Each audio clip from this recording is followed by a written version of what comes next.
ಹೇಳ್ತೀರಾ ನಿಮ್ಮ point of view ಅಲ್ಲಿ? ಈಗ ಕರೆಂಟಾಗಿ ಕರ್ನಾಟಕ ಒಂದು ಒಳ್ಳೆಯ ಸ್ಥಾನ ಇದೆ ಅಂತ ಅನ್ನಿಸ್ತದ ನಿಮಗೆ? ಸರಿ, ಇವಾಗ ಸ್ಥಾನದಲ್ಲಿ ಇದೆ ಅನ್ನೋದಕ್ಕಿಂತ ಮುನ್ನಡೀತಾ ಇದೆ ಅನ್ನೋದು ಒಂದು ವಿಚಾರ ಬರುತ್ತೆ. ಹೌದು. ಇವಾಗ ಯಾರು ಹಿಂದೆ ಆಡಳಿತ ಮಾಡಿದಾರೋ ಅಥವಾ ಮುಂದೆ ಮಾಡ್ತಾರೋ ಅದನ್ನು ಬೇಡ, ಓಕೆ. ಪ್ರೆಸೆಂಟಾಗಿ ಚೆನ್ನಾಗಿ ನಡೀತಾ ಇದೆ. ಆದ್ದರಿಂದ ಇದೇ ಬೆಳವಣಿಗೆಯಲ್ಲಿ ಬೆಳೆಸ್ಕೊಂಡು ಹೋಗಬೇಕೇ ಹೊರತು ಅದನ್ನು ಹಿಂದೆ ವಾಪಸ್ ತರಬಾರ್ದು. ಓಕೆ. ಇವಾಗ ಕರ್ನಾಟಕ ಅಂದರೆ ಎಲ್ಲ ಕಡೆನೂ ಒಂದು ರೀತಿ ಒಳ್ಳೆಯ ಅಭಿಪ್ರಾಯ ಇದೆ. ಓಕೆ. ಅದರಿಂದ ಇವಾಗ ಆಡಳಿತ ಇವಾಗ ಸುಮಾರು ಮುಖ್ಯಮಂತ್ರಿಗಳು ಮಾಡಿದ್ದಾರೆ. ಅದನ್ನು ಬೆಳವಣಿಗೆ ರೀತಿಲೇ ಹೋಗಬೇಕು. ಅಥವಾ ಇವಾಗ ಯಾರೋ ಮುಂದೆ ಬರ್ತಾರೆ, ಬೆಳವಣಿಗೆ ಅನ್ನೋ ರೀತಿ ಅಂದರೆ ಲೈಕ್ ನಾರ್ಮಲ್ ಆಗಿ ಅವಶ್ಯಕತೆ ಇರೋ ಏನು ಹೇಳುತ್ತೆ ಡೈಲಿ ನೀಡ್ಸ್ ಇರುತ್ತಲ್ಲ ಸರ್, ದಿನ ನಮಗೆ ಬೇಕಾಗಿರೋ ಅವಶ್ಯಕತೆ ಇರೋದನ್ನ ಮಾತ್ರ ಪೂರೈಸಿದ್ರೆ ಒಂದು ಸರ್ಕಾರನ, ಆಗಿಲ್ಲ ಅಂದರೆ? ಹೌದು, ಇವಾಗ ಜನಗಳಿಗೋಸ್ಕರ ಸರ್ಕಾರವೇ ಹೊರತು ಓಕೆ. ಸರ್ಕಾರಕ್ಕೋಸ್ಕರ ಜನಗಳಲ್ಲ. ಹೌದು.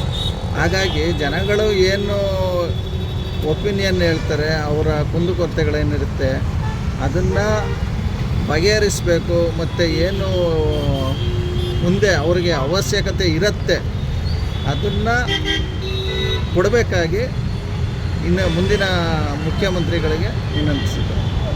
ನಿಮ್ಮ ಪ್ರಕಾರ ಯಾವ ವಿಷಯದಲ್ಲಿ ಇನ್ನೂ ಬ್ಯಾಕ್ ಆಗಿದ್ದೀವಿ ನಾವು, ಇನ್ನೂ ಲ್ಯಾಕ್ ಆಗ್ತಿದೆ ಅಂತ ಅನ್ನಿಸ್ತದೆ ನಮಗೆ? ಸರ್, ಇವಾಗ ಪ್ರತಿಯೊಂದನ್ನು ಇವಾಗ ಎಜುಕೇಷನ್ ಬಗ್ಗೆ ವಿಚಾರಕ್ಕೆ ಹೋದರೆ ಇವಾಗ ಪ್ರತಿ ಮನೆಗಳಲ್ಲೂ ಮುಖ್ಯವಾಗಿರೋದು ಎಜುಕೇಷನ್ ಆ್ಯಂಡ್ ಹೆಲ್ತ್. ಅದು ಹೇಗೆ ನಮ್ಮ ಬೇರೆ ಇವಾಗ ಇದೆಯಾ ಏನೋ ನಮಗೆ ಅಷ್ಟು ಇದಾಗಿಲ್ಲ. ಔಟ್ ಕಂಟ್ರೀಸ್ ಎಲ್ಲ ಇವಾಗ ಎಜುಕೇಷನ್ ಆ್ಯಂಡ್ ಹೆಲ್ತ್ಗೆ ಇದಕ್ಕೆ ಪ್ರಾಮುಖ್ಯತೆ ಕೊಟ್ಟಿದ್ದಾರೆ. ಅದರಿಂದ ನಮ್ಮ ಕರ್ನಾಟಕದಲ್ಲಿ ಬಂದರೆ ಉತ್ತಮ ಆಗುತ್ತೆ ಜನಗಳಿಗೆ. ಇವಾಗ ಎಷ್ಟೋ ಎಜುಕೇಷನ್ಗೋಸ್ಕರ ಸಾಲ ಮಾಡಿದ್ದಾರೆ. ಹೌದು. ಹೆಲ್ತ್ ಇಶ್ಯೂ ಭಾಳ ಆಗಿ ಸಾಲಗಳು ಬಡವರಿಗೆ, ಓಕೆ, ಶ್ರೀಮಂತರಿಗೆ ಅಷ್ಟು ಹೊಡ್ತ ಬಿಡಲ್ಲ. ಬಡವರಿಗೆ ಭಾಳ ಹೆಲ್ಪ್ ಆದರೆ ಉತ್ತಮ ಆಗತ್ತೆ. ಒಂದು ಇವಾಗ ಯಾವುದೇ ಆಗ್ಬೋದು, ಸಾಲಗಾರರು ಜಾಸ್ತಿ ಆಗ್ತಾಯಿದ್ದಾರೆ. ಇವಾಗಿನ ಇದರಲ್ಲಿ ಬಡತನ ಭಾಳ ಹೊಡ್ತ ಬೀಳ್ತಾ ಇದೆ.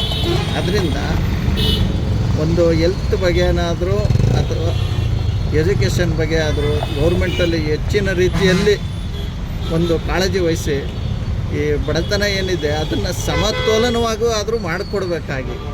ಇವಾಗ ರಿಚ್ ಆಗಿ ಮಾಡೋಕ್ಕಾಗಲ್ಲ, ಓಕೆ, ಅದು ಎಲ್ಲರಿಗೂ ಗೊತ್ತಿದೆ.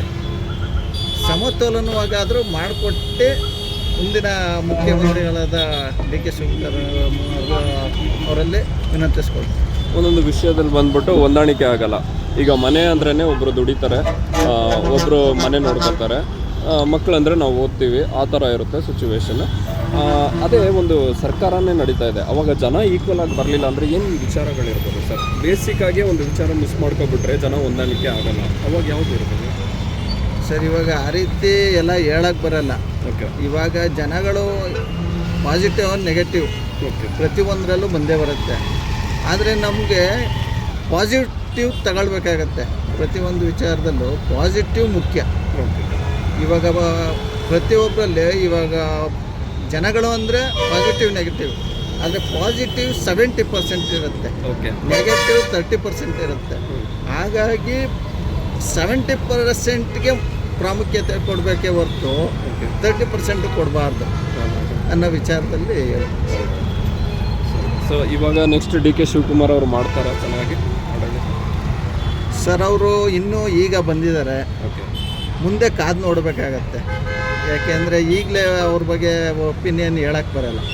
ಈಗ ರಿಸಲ್ಟು ಅಷ್ಟು ಇವಾಗ ಅವ್ರ ಬಗ್ಗೆ ಗೊತ್ತಿದ್ರೆ ಮಾತಾಡ್ಬೋದೇ ಹೊರತು ಗೊತ್ತಿಲ್ಲದೇ ಮಾತಾಡೋಕ್ಕಾಗಲ್ಲ. ಇನ್ನು ಅವ್ರಿಗೆ ಕಾಲಾವಕಾಶಗಳಿದೆ, ನೋಡೋಣ. ಮುಂದೆ ಅವರೇ ಹೆಚ್ಚಿನ ರೀತಿಯಲ್ಲಿ ಒಳ್ಳೆ ಇದಾಗಿ ಮಾಡ್ಕೊಂಡು ಹೋದರೆ ಮುಂದೆ ಅವರೇನೆ ಡಿ ಕೆ ಶಿವಕುಮಾರ್ ಅವರೇ ಬರಲಿ ಬರಲಿ ಅಂತ ಆಶ್ರಯಿಸ್ತೀನಿ. Thank you sir.